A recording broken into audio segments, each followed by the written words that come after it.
Pemirsa sawetara rahina sedurung pengerau bulan puasa, harga pebuat pokok sayan mal ring pasar tradisional ring Denpasar.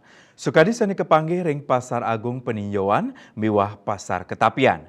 Anutin setelah petugas rahina budane dibi, harga pedas seket tali rupiah a kilo, rares harga adeng anutin wentuk nyane, sani alitan seket tigang tali rupiah, miwah sani agengan seket nanggu limang tali rupiah a kerat.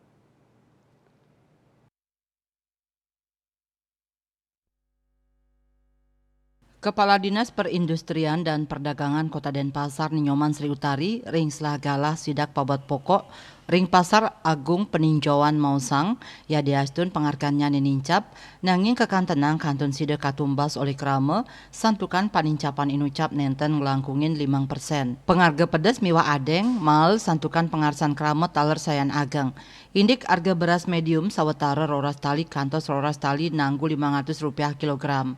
Selanturnya nih harga daging ayam sasur tali rupiah kilogram, bawang tigang dase kantos tigang dase 3 tali rupiah kilogram, kesuna ulu likur tali kantos tigang dase tali rupiah kilogram.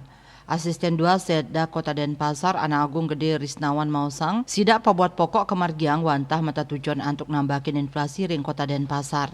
Lianan punika talar mepaikatan sarang pengerah Idul Fitri. Anutin seselah ring lapangan harga pabuat pokok kantun deg-deg, anutin harga pasar ya diastun harga pedes miwah adeng kauningin nincap. Asmara Putra Bali Pos Nguningayang.